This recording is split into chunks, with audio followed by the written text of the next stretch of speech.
berjamaah. Mungkin bagaimana memberikan motivasi kepada jemaah supaya bisa menghidupkan jamaah.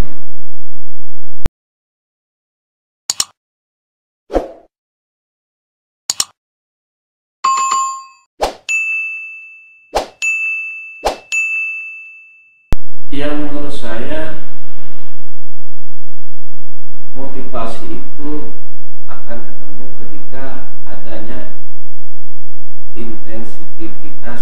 intensifnya komunikasi antara kita pengurus dengan warga Nahdlatul. Jadi dengan kita sering melakukan komunikasi, maka banyak pesan-pesan keagamaan, terus ajakan-ajakan kebaikan itu yang mungkin bisa secara intensif dan bahkan juga NU harus juga berpartisipasi bersama pemerintah daerah Kota Waringin Timur, sehingga apa misi yang akan dibawa oleh NU di dalam perjuangan sosial kemasyarakatan, sosial keagamaan itu akan mudah tercapai.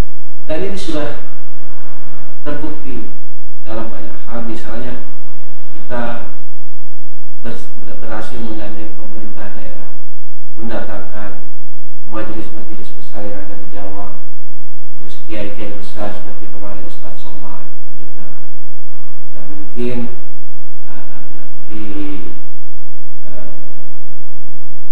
lain hari kita akan bersama-sama juga mendatangkan salah satu pengurus besar, mungkin dai besar juga ke Kota Waringin Timur, yang mudah-mudahan itu bisa segera dilanjutkan.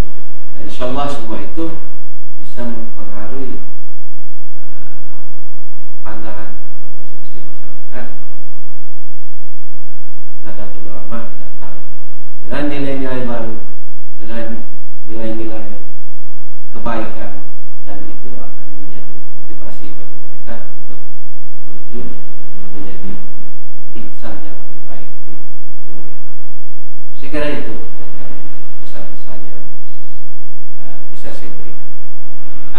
Kemudian Bang Haji, kita melihat saat ini Khotim juga dinamis dalam syiar agama, dinamis.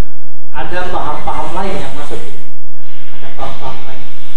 Yang paham-paham itu boleh dikatakan bukan Ahlus Sunnah wal Jamaah.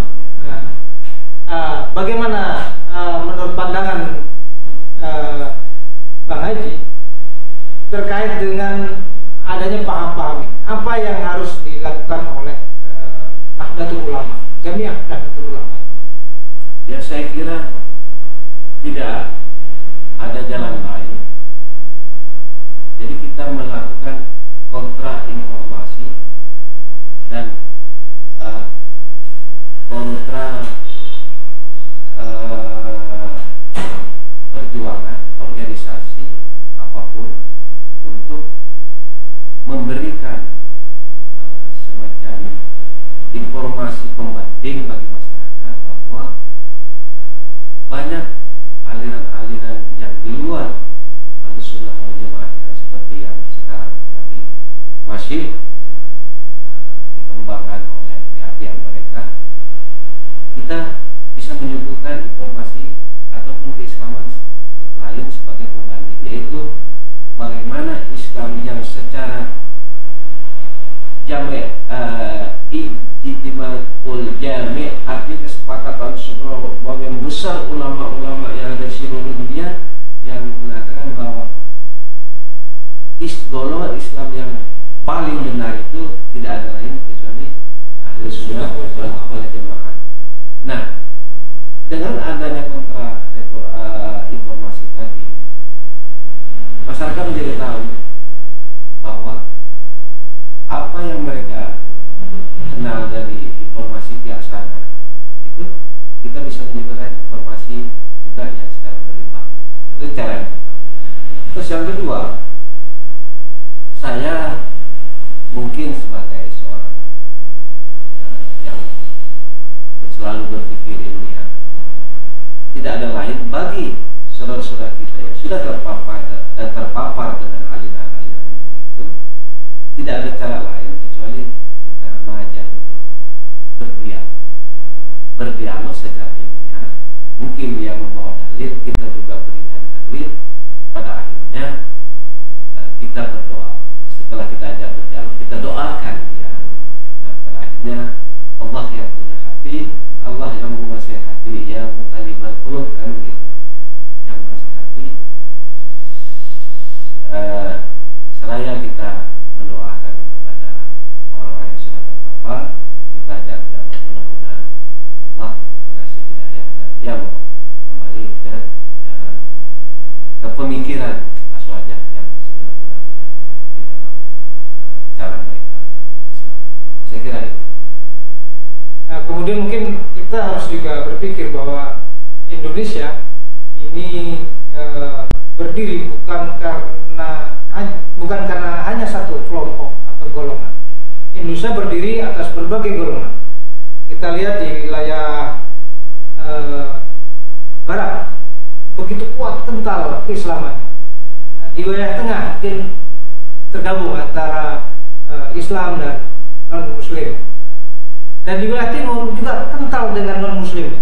Nah, ini semua harus kita hargai, ya, sehingga negara ini menjadi negara yang bisa mengayomi semua kelompok.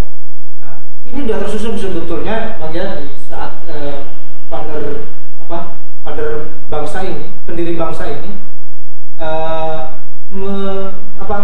mengikrarkan, memproklamasikan bangsa kita, bahwa tujuannya adalah bagaimana menyatukan bangsa ini dan terhindar dari penjajahan.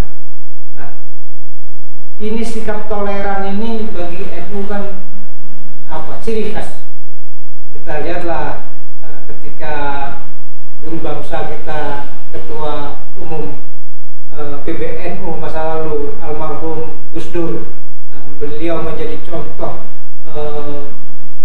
bagi bangsa-bangsa bagaimana menyatukan pemikiran bahwa bangsa ini adalah bangsa yang milik bersama.